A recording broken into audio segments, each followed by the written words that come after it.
21절에서 28절의 말씀을 한 절씩 교독하시고 마지막 절은 같이 읽겠습니다.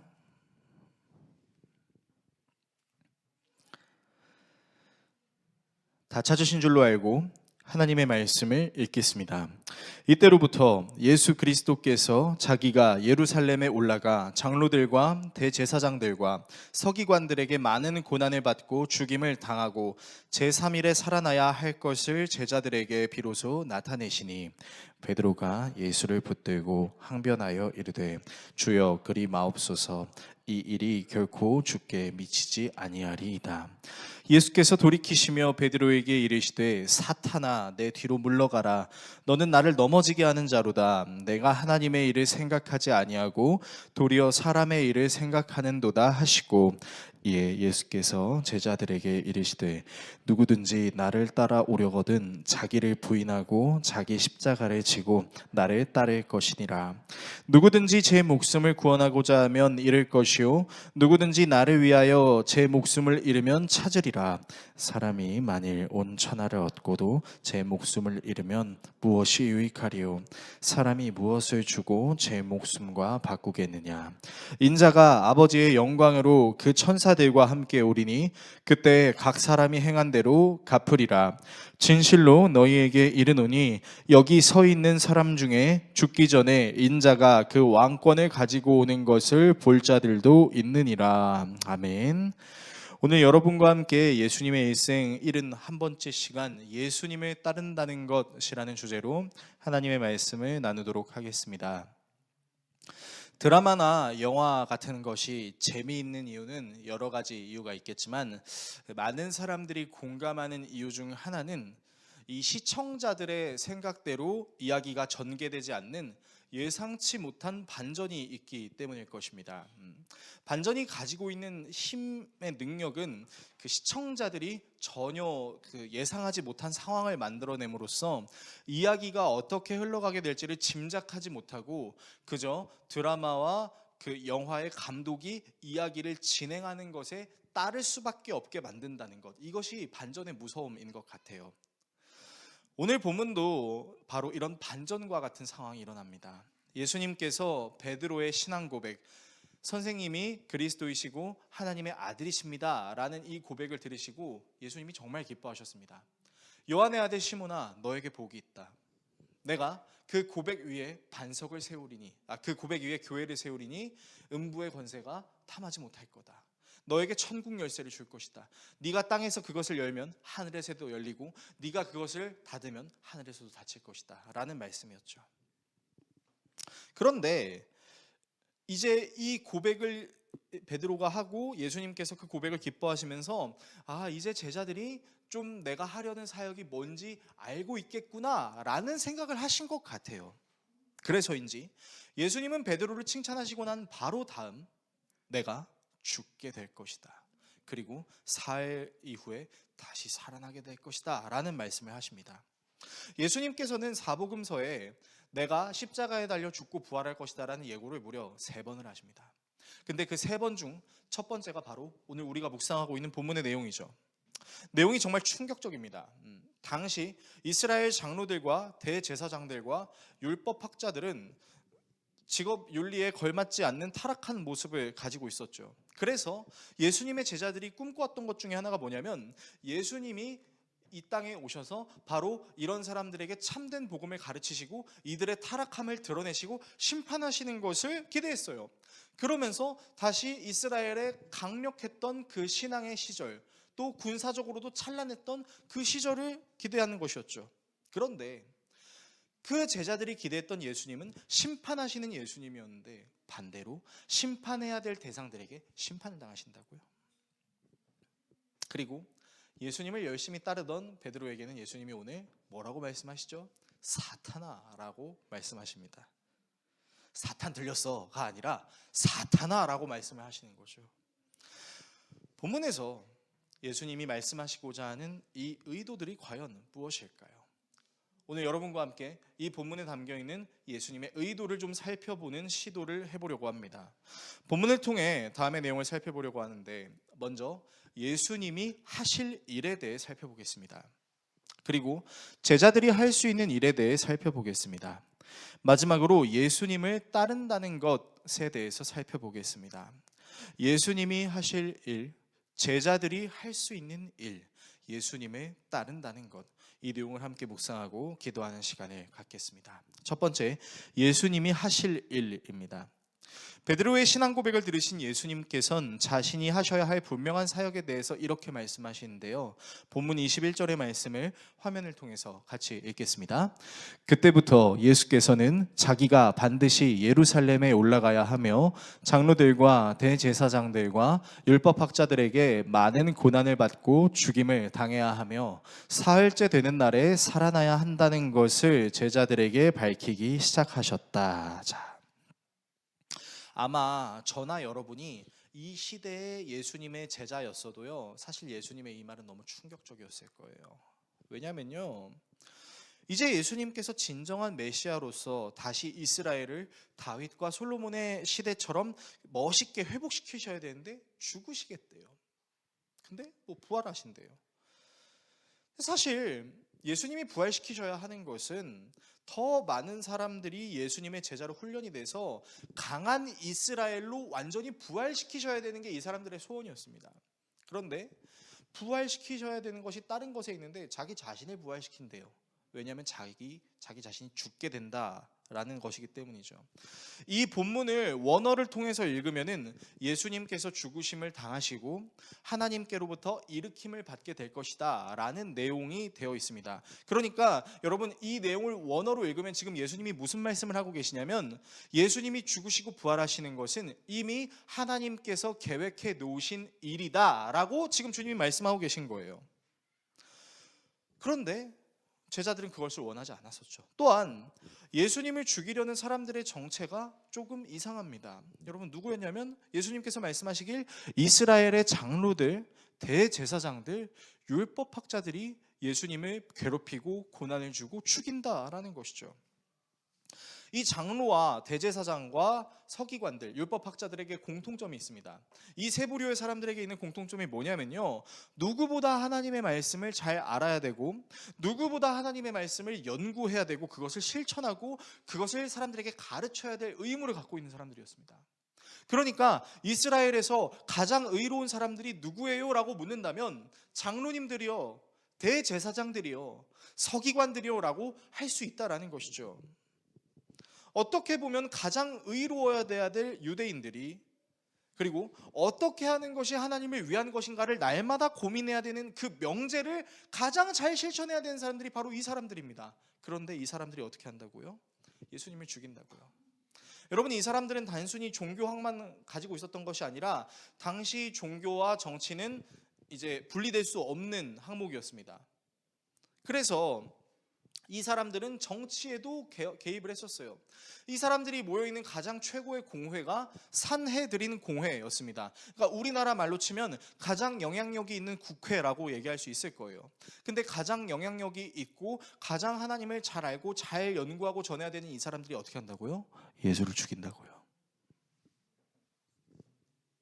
누구보다 하나님을 잘 믿어야 하고 하나님의 뜻을 잘 실천해야 되는 이 사람들이, 가장 의로워야 되는 이 사람들이 하는 행동이 하나님의 계획을 막을 수 있는 행동이 될 수 있다라고 예수님이 말씀하고 계신 겁니다.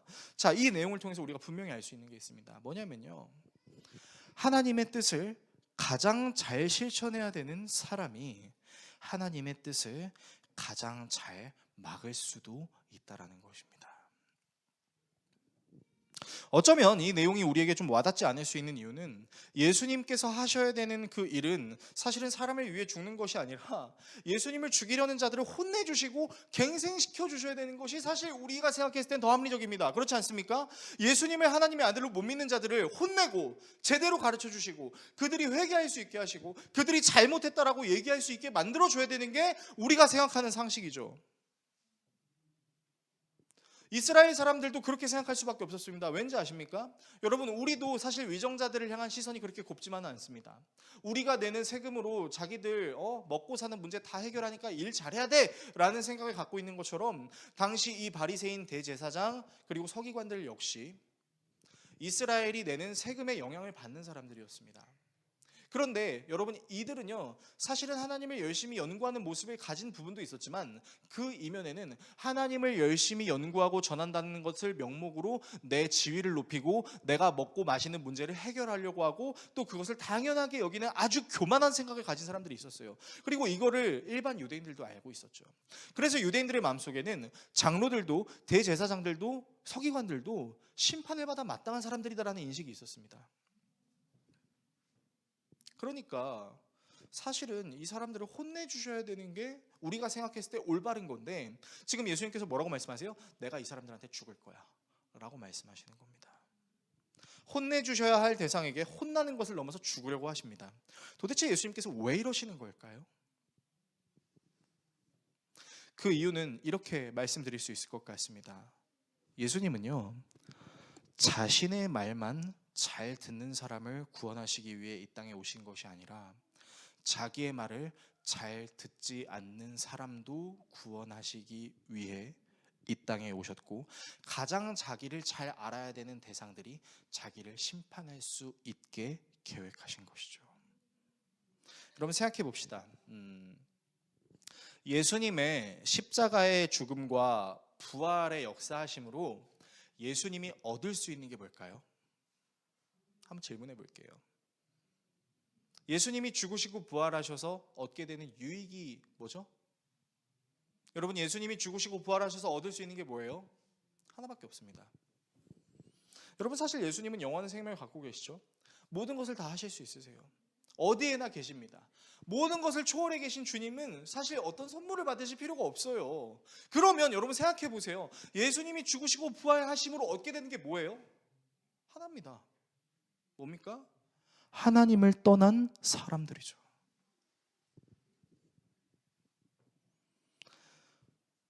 예수님이 죽으시고 부활하신 그 이유는 딱 하나예요.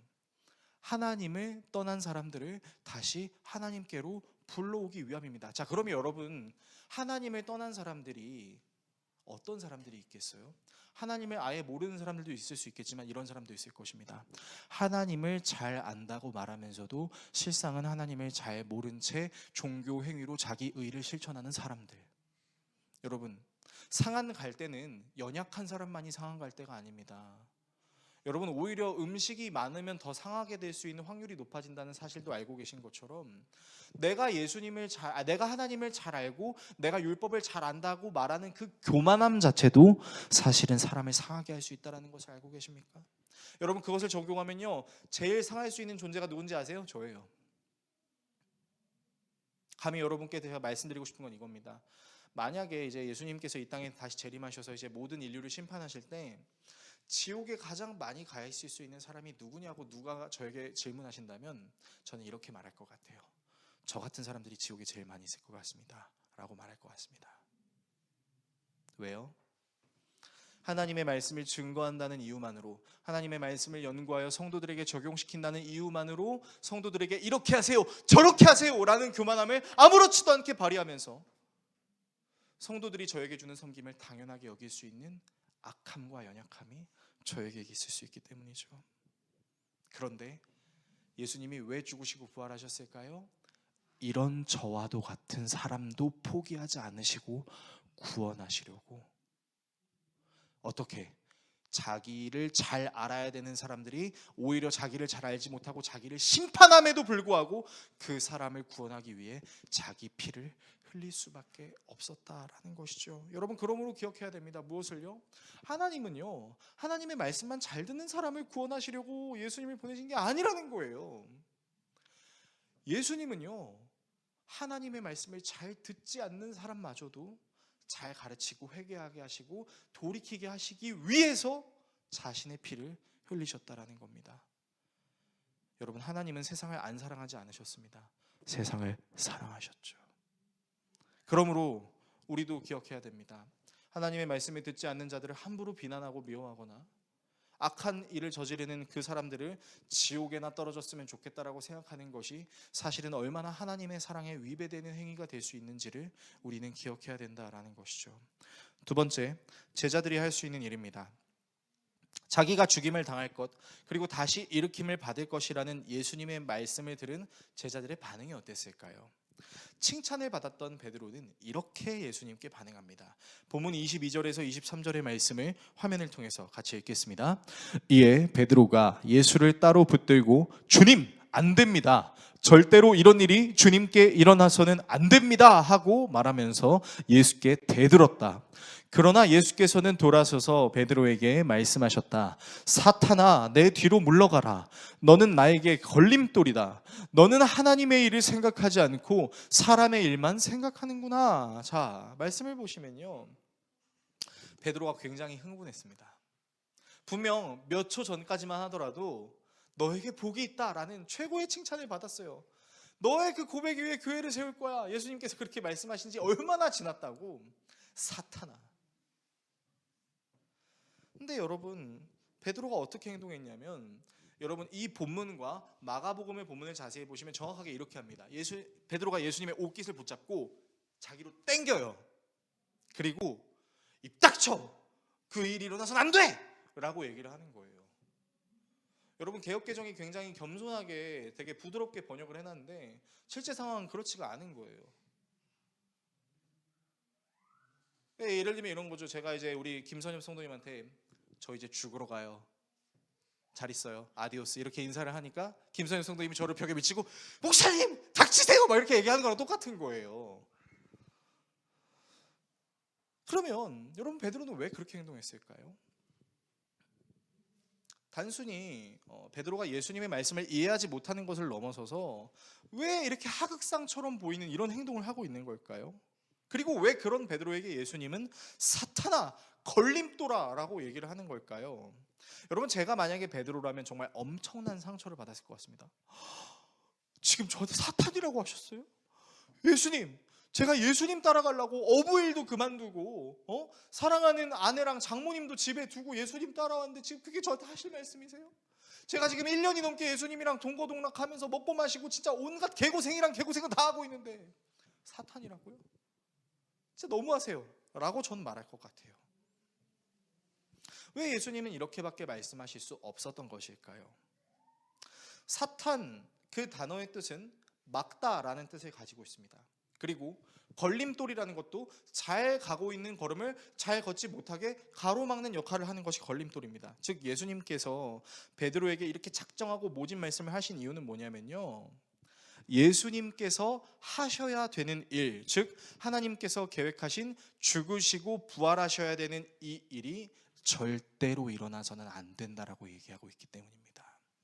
여러분, 예수님을 막아섰던 사탄이 이제 내줬던 시험이 이제 공관복음서에 정확하게 기록이 되어 있죠. 세 가지 시험을 여러분들은 기억하고 계실 겁니다. 이 돌이 떡이 되게 해라. 저 높은 곳에서 떨어져 봐라. 나를 숭배해 봐라. 자, 근데 우리가 이 예수님의 시험을 묵상할 때 우리가 오해하지 말아야 되는 건요, 마귀는 자기를 숭배하라는 차원에서 그런 시험을 내고 있었던 게 아니에요. 뭐냐면요, 예수님이 마귀에게 그런 시험을 당하신 이유는 마귀가 예수님이 그 일을 하지 못하게 막으려는 거였죠. 예수님께서 사탄의 시험을 다 어떻게 이겨내셨는지 여러분 기억하고 계신가요?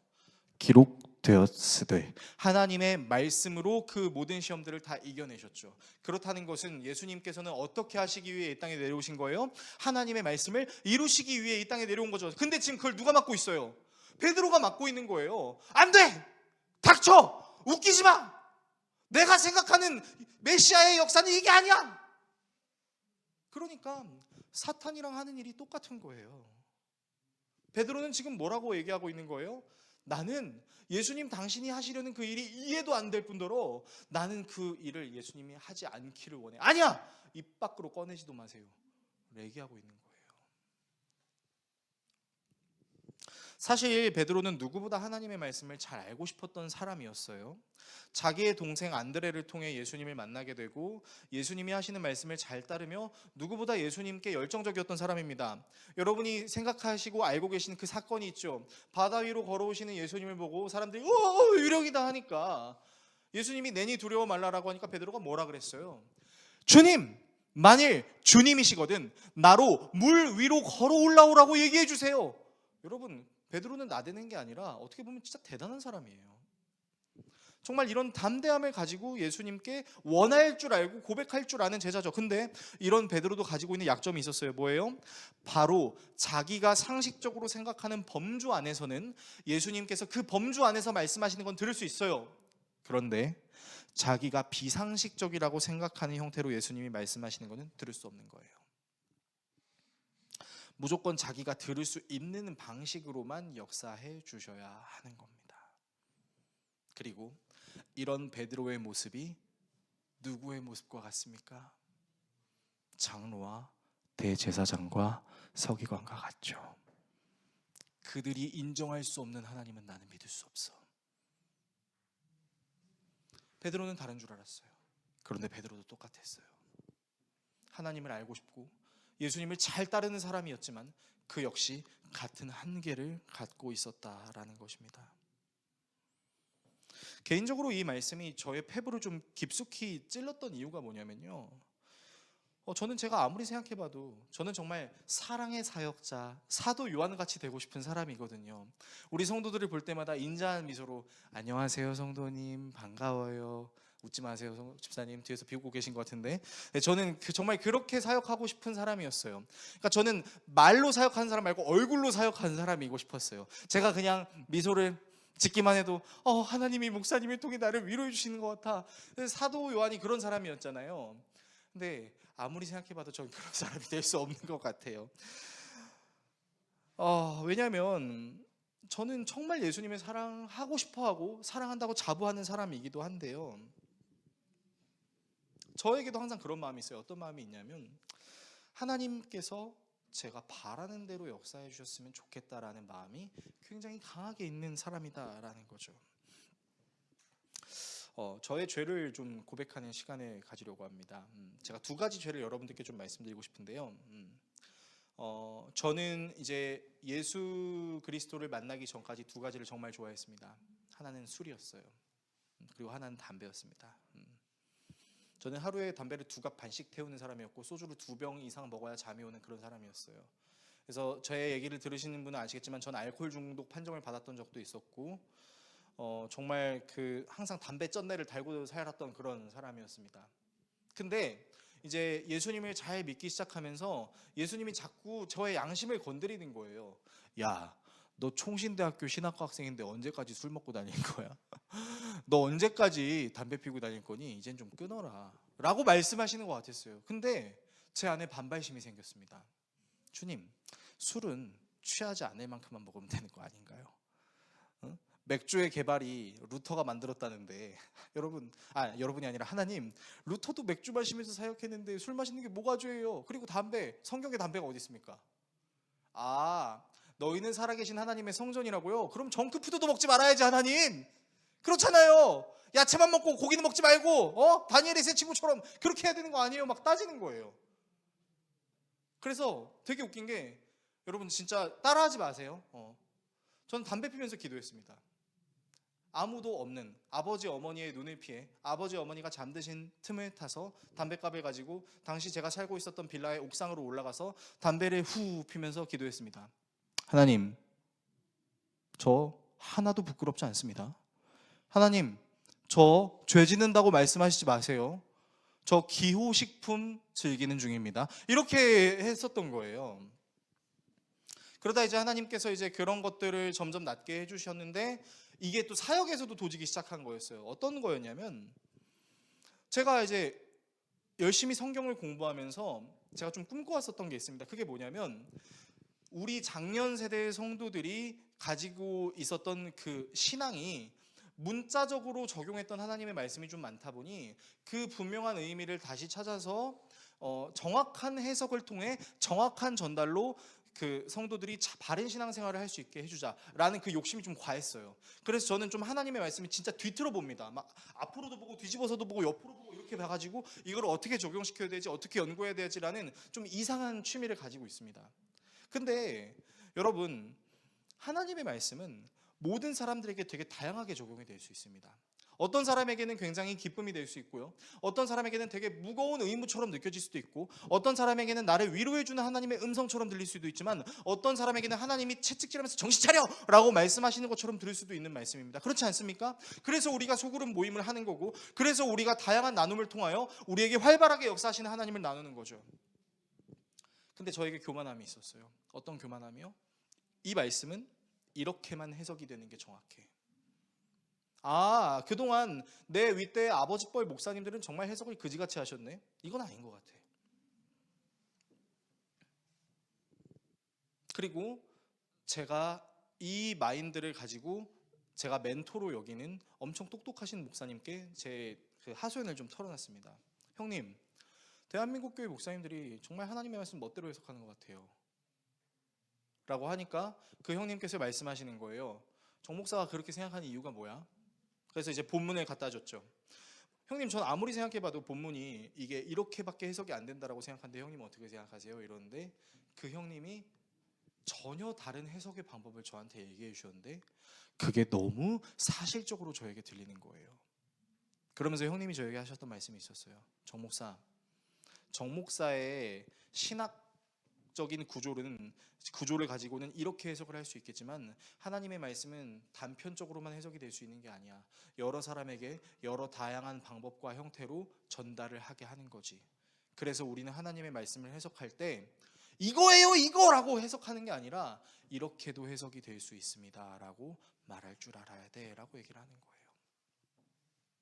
제가 얼마나 회개를 했는지 모릅니다. 형님의 그 말을 듣고. 여러분, 실제로 우리가 성경을 보면요, 정말 다양하게 해석될 수 있는 본문들이 있습니다. 그렇지 않습니까? 우리가 여호수아서를 읽기만 하더라도 하나님이 다 죽이라고 말씀하셨던 그 가나안 민족들을 여호수아가 죽이지 않았던 민족이 있었죠. 기본 주민 사람들이었어요. 그런데 그게 여호수아에게는 불순종으로 남았지만 기본 주민 사람들에게는 하나님의 은혜가 임하여 죽지 않게 된 은혜로도 적용이 될 수 있습니다. 그러면 기본 주민 사람에게는 은혜로 말할 수 있지만 여호수아에게는 심판으로 말할 수 있다면 두 가지 해석이 나오는 거 아닌가요? 여러분, 하나님의 말씀은요, 절대로 우리의 생각으로 단 하나의 의미다라고만 말할 수 있는 것이 아니라는 거죠. 근데 저는 그런 교만함을 가지고 선대 목사님들을 함부로 비난하고 선대 성도님들이 수고하셨던 그 내용들을 함부로 폄하했었습니다. 제가 그래서 얼마나 회개했는지 몰라요. 우리 장로님 권사님이 열심히 신앙생활하셨던 그 노력과 그 시대를 본받음과 동시에 이전에 알지 못했던 지식들을 잘 알게 되므로 이거를 어떻게 잘 버무려서 우리 성도들과 함께 오늘을 살아갈 수 있는가, 제가 해야 되는 고민이 그거였어요. 그래서 여러분께도 제가 권면드리고 싶은 게 있어요. 여러분, 우리는요, 예수님을 위해 살아가고 싶어요 라고 자신 있게 말할 수는 있습니다. 그런데요, 지혜가 필요해요. 어떻게 하면 예수님을 위해 사는 것이 될 수 있을까? 일단 사람들이 가장 먼저 뭘 생각하냐면 노력을 생각하죠. 목표치를 선정해요. 그리고 그것에 도달해야만 한다고 생각해요. 그리고 그걸 진짜 열심히 해요. 근데 그거를 진짜 열심히 하는 사람들의 마음이 순수하면 자기에게만 초점을 맞춥니다. 그런데 그 열심히 하는 게 너무 힘들고 순수하지 않으면 그게 어떻게 되는지 아세요? 남들을 정죄하는 수단이 돼요. 김 집사는 집사 직분 받았는데 왜 교회 안 나와요? 왜 교회 봉사를 안 해요? 왜 헌금을 안 해요? 왜 선을 행하지 않아요? 근데 그렇게 말하는 사람들의 마음속에 뭐가 있어요? 화가 있어요. 나에게 집사 직분을 주신 하나님께 감사하는 마음으로 충성하는 그것이 아니라 그냥 집사 받았으니까 뭐 하긴 해야겠는데 열심히 해야 돼. 딱히 원하진 않아. 근데 계속 해야겠어. 근데 계속 하다 보니까 스트레스가 돼. 근데 자기랑 똑같이 하는 행위, 똑같이 해야 되는 걸 안 하는 사람을 보면 뭐가 올라와요? 화가 올라오는 거예요. 신앙 나눔을 할 때도 마찬가지입니다. 제가 생각했을 때 이 집사님 그렇게 신앙생활하면 안 될 것 같은데 이렇게 말하면 안 되는 거예요. 이 집사님 기도할게요. 이 집사님 혹시 어려운 거 없으세요? 이 집사님, 제가 이게 좀 어렵습니다. 제가 돕겠습니다. 기도하겠습니다. 우리 같이 잘해요. 이렇게 얘기할 수 있어야 되는 거죠. 그래서 우리가 착각하면 안 되는 게 있습니다. 뭐냐면요, 내가 예수님을 정말 사랑한다라고 말하면서 사실은 예수님의 뜻을 따르지 않으려고 하는, 내 뜻에 따라 예수님이 역사하셨으면 좋겠습니다라고 생각하는 나의 연약함을 덮으려고 하면 안 돼요. 직면해야 돼요. 그리고 그것을 예수 그리스도의 피로 씻고 또 예수 그리스도께서 주시는 은혜로 다시 회복이 되어져야 된다는 겁니다. 여러분, 제자들도 이런 실수했어요. 그리고 우리도 이런 실수할 수 있습니다. 내가 가진 신앙이 전부라고 착각할 수 있고 내가 가진 신앙만이 정답이라고 착각할 수 있습니다. 예수님은 바로 이것을 꼬집고 계신 것입니다. 세 번째, 예수님을 따른다는 것입니다. 예수님은 흥분해 있는 베드로에게 따끔하게 말씀하신 후에 자신을 따르는 것이 어떤 것인지에 대해서 말씀하십니다. 본문 24절에서 25절의 말씀을 화면을 통해서 같이 읽겠습니다. 그때 예수께서는 제자들에게 말씀하셨다.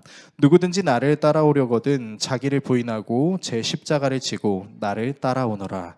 누구든지 자기 목숨을 구하고자 하는 사람은 잃을 것이요 나 때문에 자기 목숨을 잃는 사람은 찾을 것이다. 자, 예수님을 따르는 것에 대해 두 가지를 예수님이 말씀하십니다. 첫 번째는 자기를 부인하는 것, 두 번째는 자기 십자가를 지는 것입니다.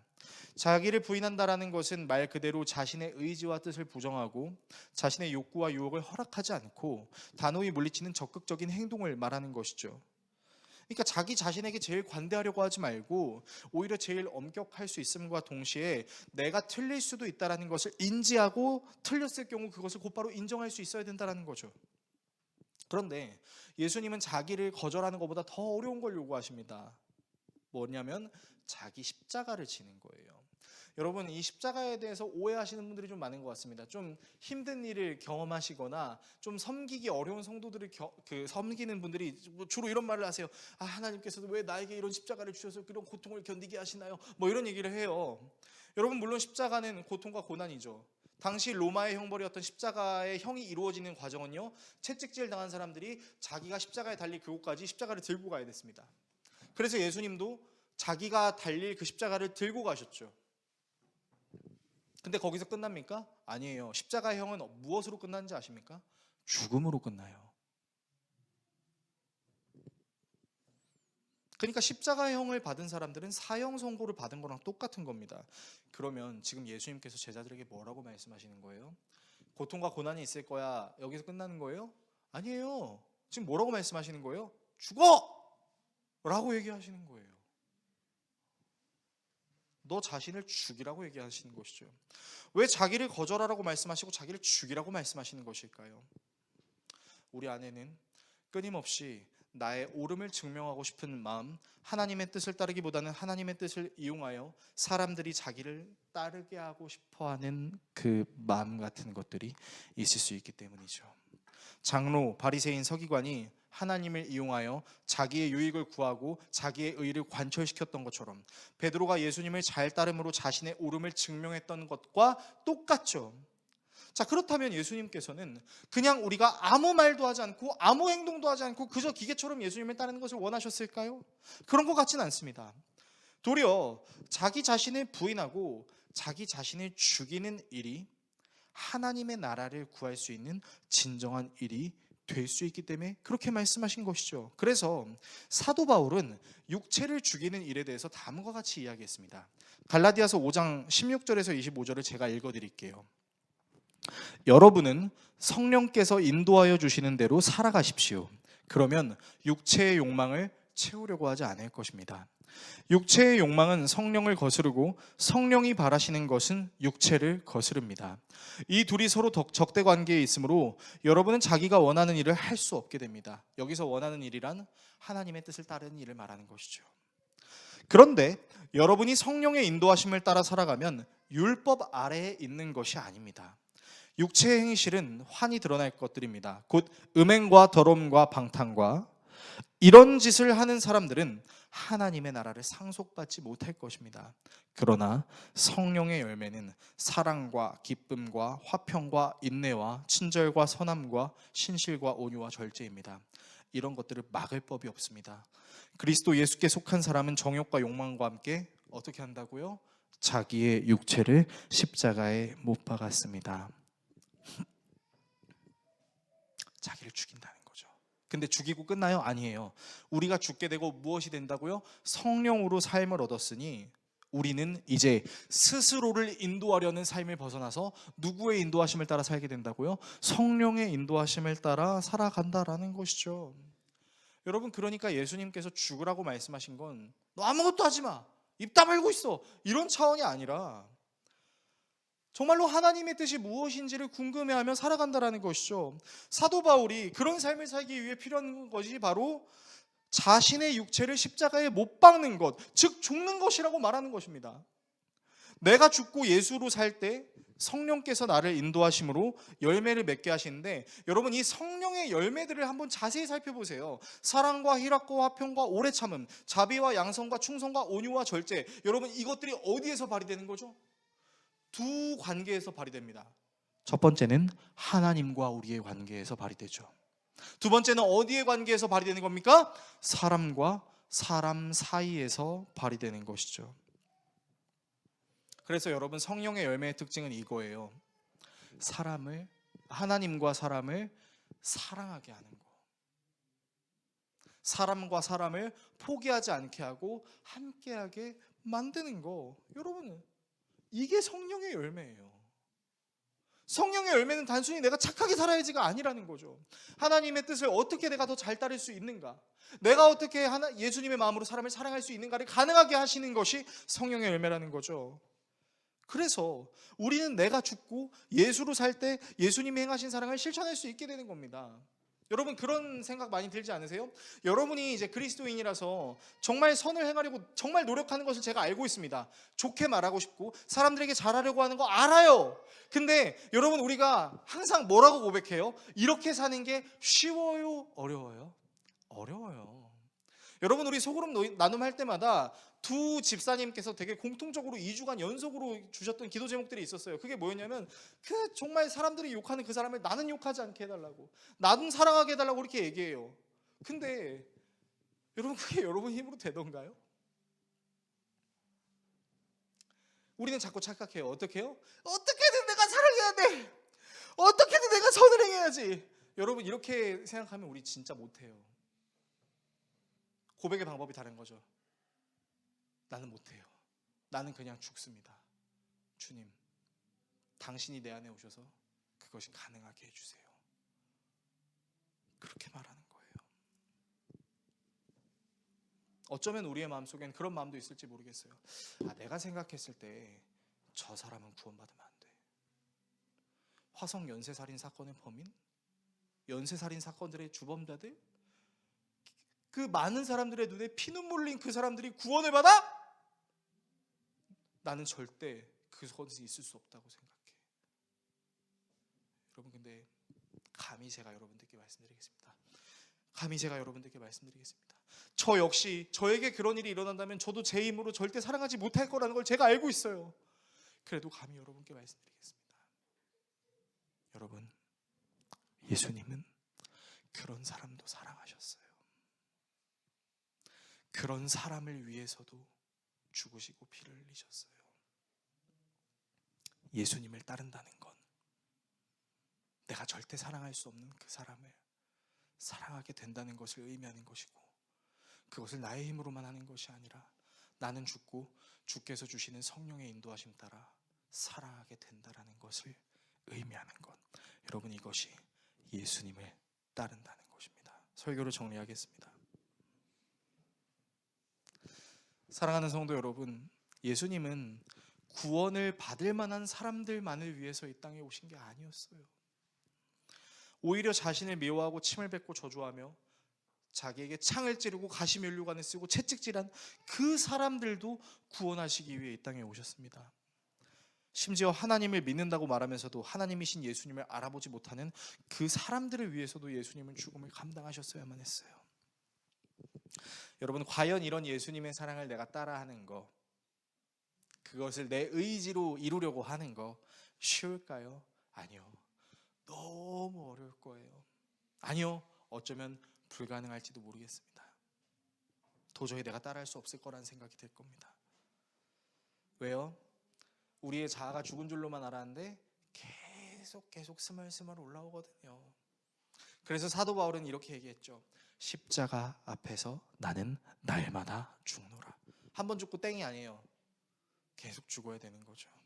끊임없이 살아 숨쉬며 나의 의를 드러내려고 하는 그 자아는 예수님이 구원의 기준이 아닌 다른 구원의 기준을 만들려고 할 겁니다. 네가 그리스도인이라면 이렇게 해야지, 네가 그리스도인이라면 저렇게 해야지 라는 기준 말이죠. 그리고 그 기준에 합한 사람은 잘하고 있어 라고 인정해 줄 것이지만, 그렇게 하지 않은 사람은 넌 아웃이야 라고 얘기를 할 것이죠. 그러나 나를 거절하고 나를 십자가에 못 박으려는 사람들은 하나님의 사랑이 얼마나 위대한지 예수 그리스도를 통해 알게 될 것이고, 나의 의가 아닌 하나님의 의의 인도하심을 받아 성령의 열매를 맺어가는 사람들을 통해 우리는 예수님의 사랑의 정체를 분명하게 알 수 있습니다. 예수님의 사랑은 차별이 없고, 예수님의 사랑은 등급이 없고, 예수님의 사랑은 우리가 죽어 마땅한 사람들조차에게도 적용될 수 있는 유일하신 사랑을 말입니다. 여러분, 이 사랑을 실천하고 싶어요 라고 말하는 것이 예수 그리스도를 따르는 것입니다. 멋진 교회 만들어야지, 대단한 일 해야지. 여러분, 이게 예수 그리스도를 따르는 게 아니라요, 도저히 할 수 없을 것 같은 그것을, 도저히 사랑할 수 없을 것 같은 사람을 사랑하게 하시는 하나님을 경험하고 싶어요. 그 하나님 나에게 역사하여 주세요 라고 울며 기도하는 그것이 바로 예수 그리스도를 따르는 것입니다. 여러분, 이 예수 그리스도를 묵상합시다. 이 예수 그리스도를 기억합시다. 그리고 그분이 우리에게 보내주시는 성령을 쳐내지 마시고 받아들이십시다. 우리의 의는 사랑할 수 없는 사람은 심판해야 된다고 얘기할 겁니다. 주님, 내가 생각했을 때는 아니에요, 저 사람에게 사랑 주는 거 아니에요. 근데 주님의 마음은 그 사람을 위해서 기도하는 성령의 열매로 우리에게 역사해 주실 것입니다. 여러분, 기억하세요. 사람은 혐오의 대상이 아닙니다. 사랑의 대상입니다. 우리가 혐오의 시대에 살다 보니까 정말 너무 쉽게 사람들을 혐오하게 되는 것 같아요. 여러분, 저도요, 사랑을 전해야 되는 목사인데 얼마나 마음속으로 사람들을 패는지 모르겠습니다. 여러분, 저도 욕 진짜 잘해요. 단지 여러분들에게 안 들키려고 숨기고 있는 사람일 뿐입니다. 운전대를 잡을 때면 저는 영적 전쟁이 시작됩니다. 제 앞에 있는 차를 저도 모르게 악셀을 밟아서 들이받았고요, 저를 약올리는 사람들에게 앞에 가가지고 브레이크 밟고 싶은 그 마음이 제 마음이에요. 저 바빠 죽겠고 힘들어 죽겠는데 저 힘든 사람들 뒤통수 때리고 싶은 게 제 마음입니다. 얼마나 마음속으로 그렇게 많은 죄를 저질렀는지 모르겠습니다. 그런데 그런 저도 예수님의 마음을 품게 되면 예수님이 그 사람들을 위해서 기도하고 긍휼히 여겨줄 거라고 생각합니다. 그리고 그런 하나님은 저에게만 역사하시는 하나님이 아닌 여러분에게도 역사하시는 하나님이라고 생각합니다. 기억하십시오. 사람은 심판해야 될 대상이 아니라 사랑받아야 될 대상이라는 사실을, 무엇보다 심판받아야 될 나를 예수님이 사랑하시는 것처럼 예수님이 나 이외에도 모든 사람을 사랑하시기 위해 오셨다는 것을 기억하며 그런 예수님 따르고 싶습니다라고 말할 수 있는 저와 여러분 모두가 될 수 있기를 예수 그리스도의 이름으로 축원합니다.